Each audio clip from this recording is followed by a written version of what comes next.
Hey guys, what's up? This is MurderBoy16. Sorry I've not done a video in over 3 months. I have started college or whatever and have been busy with stuff, so I haven't been able to do a video in quite a while. But I have a lot of stuff to do videos on, so I'll be doing videos a lot more often now because I actually have stuff to do videos on. But one of them today is this Troy-built 2-cycle jumpstart jet leaf blower that I got. And the thing behind this is I actually got this from a place where I got a bunch of other stuff or whatever. I'm not going to mention where that place is or whatever because it's quite stupid. And it's ridiculous what companies throw out these days. So, but this was one of the things I found. I've also found a weed eater, and actually 2 weed eaters, but one of them was incomplete, and another blower, but it was a much cheaper blower, much cheaper than this. But anyway, I found this yesterday or whatever, and they threw it out because because this is a problem that I've seen with a lot of Troy-built stuff, which really isn't a problem. It's sort of just a little bit of a factory fluke or whatever that sometimes they come with. It's not on all the machines. It's mostly just like their, what is it called? Their 4-cycle equipment or whatever that has this kind of a bit of a fluke or whatever, but this one had it as well. It's where the idle screw, which is right here, is too tight or too loose, either making it so it chokes out whenever you try to start it, where it'll start up, go up to a really high RPM and just die. So, or it's too loose where it won't idle at all. It'll want to start and then it'll just die on you. But it's a simple fix. Just tighten or loosen this screw right here, which is the idle screw. And then that normally fixes the issue. That's why people keep bringing these things back in and stuff like that to get and ask for new ones, because they think they're broken, but they're not. This one's almost completely brand new. Just a few minor scrapes, scuffs, and buffs, but other than that, it is brand new. In beautiful condition. And I've used this, and this is an awesome piece of equipment. I love Troy-built stuff because they build such high-quality equipment. So, this is a 2-cycle engine on here. It's I think it's the same engine that they use on their 2-cycle weed eaters. It's a 27.6 cc. No, it's 27 strip. It's 27 cc. It's a 27 cc 2-stroke engine with the famous jump start that Troy-built has started putting on all their products. That you can get this special attachment for a drill, or you can actually get this little thing that you plug into the wall or whatever, and it jump starts it, so you don't have to use the pull cord. But personally, I honestly don't think you'd ever need to use the jump start because it's so easy to get these things started once you get them dialed in and tuned up properly. But the carburetor's on this side here. You can see it has the primer bulb and all that stuff. And all the stuff that you need to know and all the stuff that you need to get really good access to is all, it's all right here, and it's all out in the open. So there's nothing you have to take apart to do maintenance on this. Your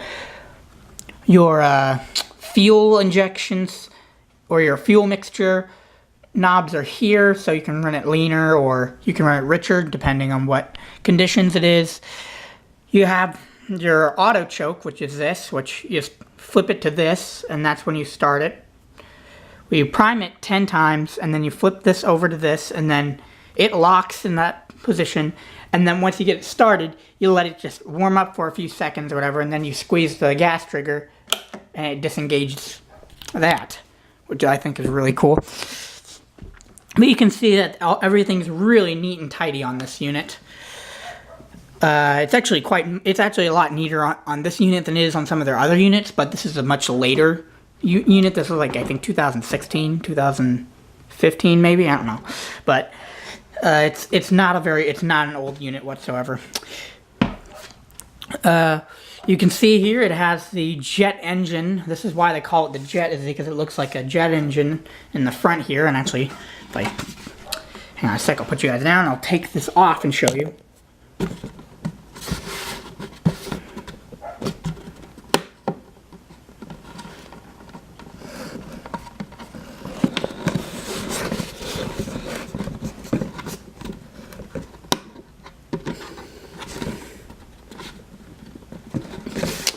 Get the stupid thing off. There we go. Got one knob. Now I need to get the other ones. This is the one thing it annoys me about this, is it's kind of tedious to get the plastic bit off, but I can see why they locked it down so well, because this thing is a very powerful blower and can take off a hand. Alright, so this is where it gets that jet engine look, because it looks like the propeller of a jet engine, or turbine of a jet engine. So what it does is this part here actually doesn't rotate, and that's what's loose. Okay, it is kind of rattling a little bit, but I can easily adjust that. But what this does is it amplifies the air coming from the prop, which is back here. It's just it's sort of like your normal everyday blower prop, but it has a little bit more of a steeper angle of attack for the blade design, so it gives you a little bit more thrust. And then this just amplifies it, sort of like those Dyson, sort of like the Dyson bladeless fans. It amplifies it and then makes it more smooth and makes it more powerful. So you can see in there, it looks really cool. And the reason they're offset is because it's sort of like a counter. The wind is spinning in one direction, and then this sets in the other direction, so it blows straight out of the unit instead of at a turbine type thing. So you can sort of see the black blades around there. But yeah, so really good quality unit. Whoops, crap.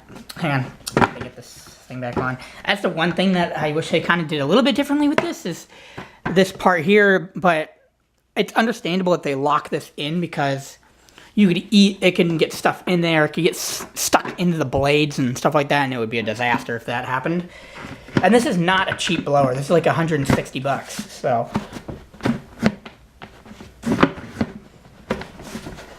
Here, get it locked here. Come on. Hang on, let me put you guys down for a sec. Sorry about that. Come on, you big stubborn. There we go. Now that it's locked in place, it's good to go. And what this does is it sort of like jet streams it out, so it comes out at a much higher angle. And this is another part right here that I'm kind of talking about, where it was kind of abused. But this puts out 650 CFM of airflow, which is a lot for a blower, especially one of this size. And it blows at about, I think, 130 miles per hour, I think it was. But it might be 120. But either way, this thing has so much power, puts a lot of other blowers to shame. So, yeah. They did a really decent job with the construction of this, because what they did, they thought about what people don't like about these things, and they fixed that. Like, where some of them have the vents, the intakes on the side for the air to come out through the muzzle, which is this. It has it on the side when it sucks in grass and gets stuck on your clothing and stuff like that, and it just becomes a pain in the neck, and it's not easy to access. On this, they just put it here, and they put it right here, so it sucks air from around the engine. It actually helps keep the engine cool. So that's another good thing about the way they design this. It keeps the engine cool. It's sort of like a radiator fan in your car. And then another thing they did is they put shock dampening on this thing. So the adapter, the shaft there, you can see is metal, but there's a little piece of rubber right there that separates the turbine from the output shaft of the motor, so it doesn't vibrate as viciously if the turbine isn't well balanced. And from what I found, the turbine on this is very balanced. It doesn't vibrate that much at all. Most of it's from the engine. Another thing that they did on this is they put vibration dampeners inside the handle here, which are these little rubber things or whatever, which I took the handle off just to do some cleaning because it was kind of dirty when I got it. So they have a rubber vibration dampeners on there so you don't feel it as much. And another thing that they did with this, which I wish they did with their four-stroke,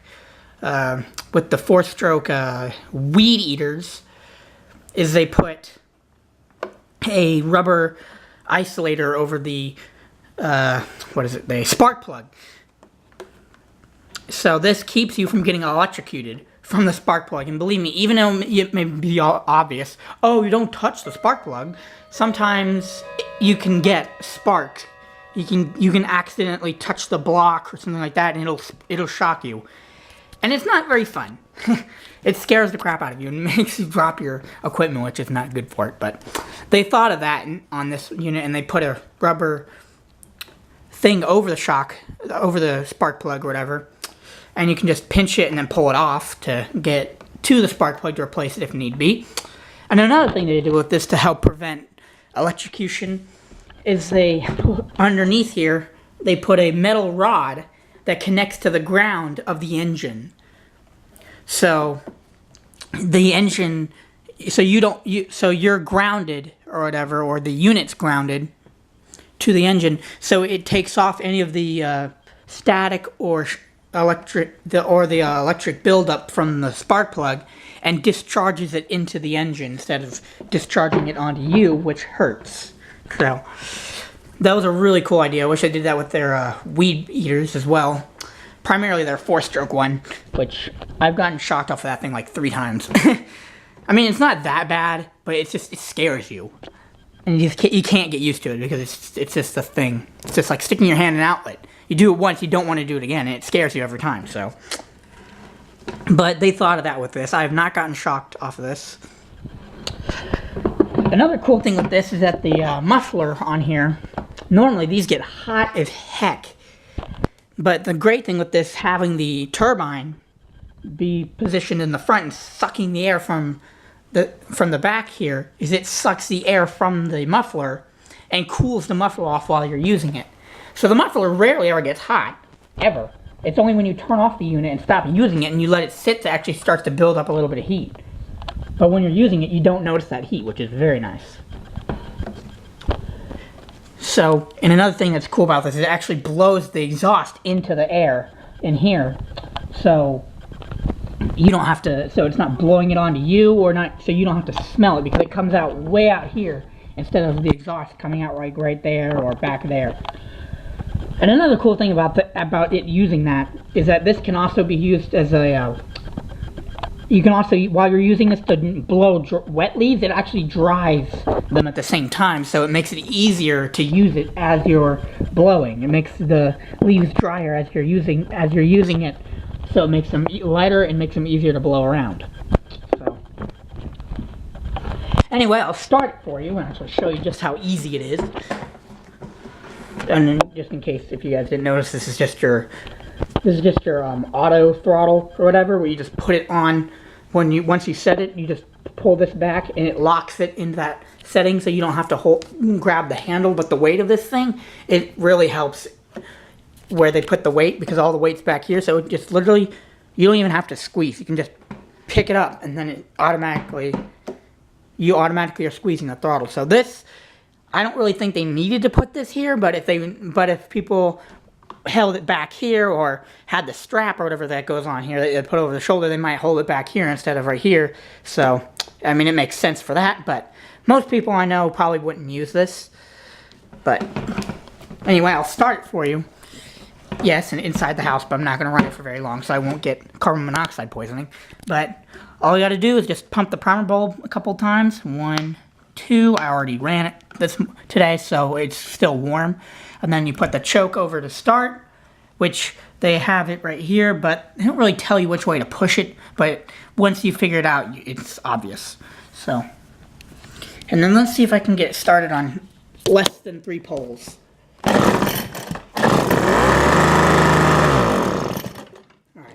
I started and it just turned off. I turned it off because, there we go. Now it's disengaged, so I can start it again, and it'll be in low idle.